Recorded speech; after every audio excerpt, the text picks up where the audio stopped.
शास्त्र यहां तक कहता है गर्भवती नारी का जब गर्भ रहता है और उस समय पर गर्भ में जब संतान रहती है और ग्रहण, चंद्र ग्रहण हो चाहे सूर्य ग्रहण हो, ग्रहण अगर पड़ता है तो परिवार में शास्त्रों में ऐसा वर्णन आता है कि गेरू, गेरू मतलब लाल चंदन। कौन सा चंदन? जम के बोलो जरा। लाल चंदन।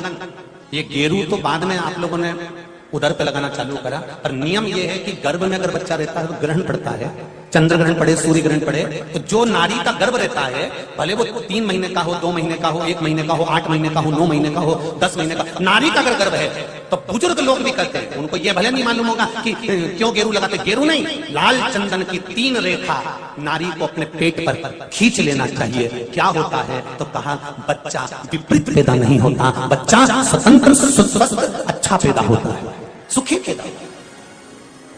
आप में से कितनी माताएं जो जानती हैं इस बात को? हाथ उठाओ जरा।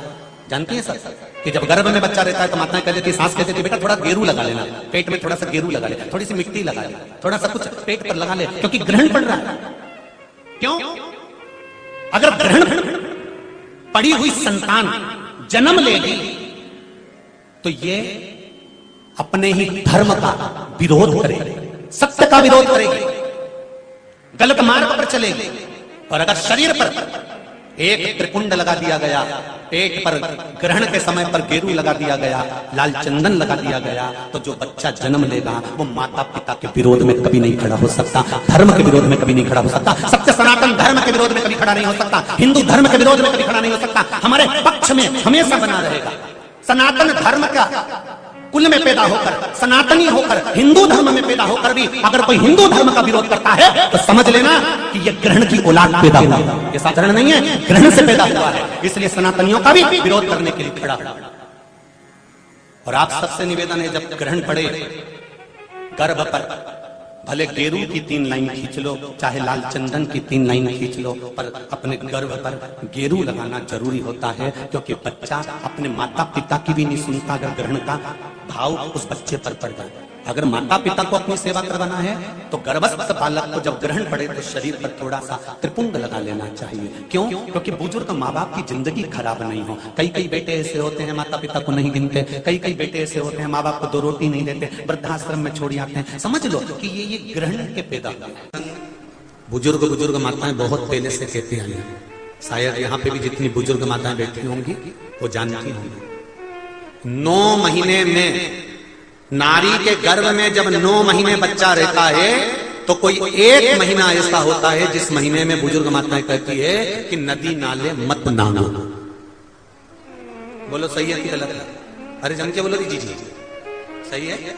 1 महीना ऐसा होता है, वो 7वां हो कि 6ठा हो कि 8वां हो, जो आपके स्मरण में होगा।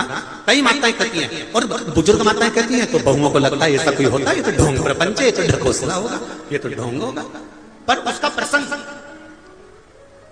कई बहुओं ने माताओं से कहा होगा ऐसा कोई होता है क्या कि मैं मायके नहीं जाऊं और ये वाले महीना 1 महीना 9 महीने में 1 महीना मेरी माताओं के गर्भ के समय का ऐसा होता है कि जिस महीने में बुजुर्ग माताएं कह देती है कि इस महीने में तुम नदी नाले मत लांगो, अपने घर में रहो, स्वस्थ रहो, ना कहीं जाना ना कहीं आना। डॉक्टर को दिखाने जाना हो तो चले जाओ, मना नहीं, पर नदी नाले लांग कर मत जाना, इधर हो तो चले जाओ। बुजुर्ग माताएं कहती हैं। अब इन बुजुर्ग माताओं को किसने बताया ये कि नदी नाले मत नांगना? वो प्रसंग ये शिव महापुराण की तर्पण, जो शिव पुराण की कथा आप सुन रहे हो, वो प्रसंग यहां मिलता है कि स्वधा तप कर रही है और उसके तप करते समय वो अपने बच्चों को जन्म देने वाली है, और उस समय पर यमराज की धर्मपत्नी धुमोरना समझाने के लिए आती है। 1 महीना लगता है धुमोरना को स्वधा को समझाने के लिए। इसलिए हमारे यहाँ पर बुजुर्ग माता कहती है कि इस महीने में तो नदी नाले मत नांगना, क्योंकि यम की पत्नी आई है।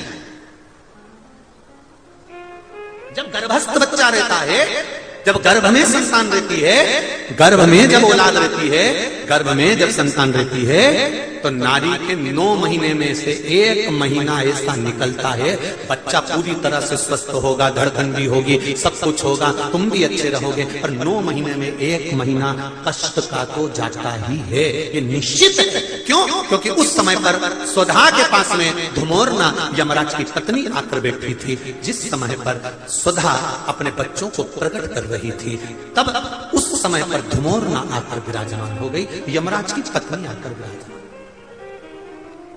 अब नई नई बहुएं तो इस बात पर विश्वास नहीं करती हैं, पर मुझे आश्चर्य इस बात का होता है कि बुजुर्ग माताएं कितनी विद्वान होगी पुराने समय की, कि उनको शिव महापुराण की ये संवाद धुमोरना का यमराज की पत्नी का किसने सुना होगा। और ये बुजुर्ग माताओं को भी मालूम, इनकी सास ने और उनकी भी सास ने और उनकी भी सास ने, मतलब सनातन हिंदू धर्म कितना पुराना सनातन धर्म है, जरा विचार करिए कि वो आज तक चले आया। अब उसको लोग ढोंग के ले, ढकोसला के ले, चाहे कुछ के ले। अब ये तो अब यहाँ बैठकर आप लोगों को कुछ शिव पुराण के, कुछ स्कंद पुराण के, कुछ पद्म पुराण के, कुछ अग्नि पुराण के, कुछ नर्मदा पुराण के कुछ उपाय यहाँ से बता दिए जाते हैं। अब उसमें लोग हमें टोटका वाला महाराज कहें, चाहे जो महाराज के, उनकी मर्जी। आग लगे बस्ती में, सियोर वाला रहे मस्ती, अपने को क्या करना उसमें, तो जो बोले बोलता रहे। शिव महापुराण की कथा कहती है, जन्म के बच्चा जब जन्म लेता है, जन्म के 1 महीने पहले अगर 1 लोटा जल शमी पत्र समर्पित कर कर शिव जी पर चढ़ा दिया जाता है, तो नारी के गर्भ से जो बच्चा होता है वो कभी विकलांग नहीं हो सकता, मंदबुद्धि नहीं हो सकता, विवेकवान। नारी के गर्भ में संतान है, नारी के गर्भ में संतान। और एक बात और स्मरण रहे, नारी अगर गर्भस्थ बच्चा है और नारी को ऐसा लग रहा है कि ये जरूर कुछ परेशानी, कुछ कष्ट जीवन में आने वाला है, हो सकता है मेरे बच्चे को शंका जो होती है, उस समय पर भी स्वधा का स्मरण मूल हो जाता है,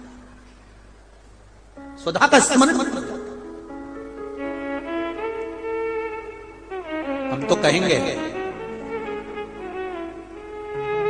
कई लोगों ने भ्रम पैदा कर रखा है, कई लोगों ने भ्रम पैदा कर रखा है। कई महाराज लोग कह देते हैं कि जब गर्भ से नारी रहे तब शंकर भगवान को ना छुए, शिवलिंग का स्पर्श ना करे, शंकर जी को छुए नहीं।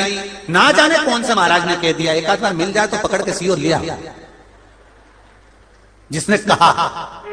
जब शिव महापुराण की कथा कर रही है, अकाल मृत्यु को मरे जो काम करे चंडाल का, और काल उसका क्या बिगाड़े जो भक्त हो महाकाल का। जो शंकर का उपासक होता है, शंकर का स्पर्श करता है, शिवलिंग का मात्र स्मरण, केवल स्मरण, केवल स्पर्श करता है, तो कहा उसके कौटि कौटि पाप छिन्न हो जाता है। तो गर्भस्थ नारी, अरे भाई लिंगायत संप्रदाय का वर्णन हिंगोली से करा था, परली से करा था, कि लिंगायत संप्रदाय में शिवलिंग को मानते हैं। बच्चा गर्भ से जन्म लेता है, मां जब तक बच्चे को दूध नहीं पिलाती, जब तक उसका गुरु मंत्र नहीं हो जाता। उसको लिंगायत संप्रदाय के संत आकर जब तक गुरु मंत्र नहीं दे देते, तब तक नारी उसको दूध तक नहीं पिलाती। यहां तक वर्णन, विचार करिए जरा।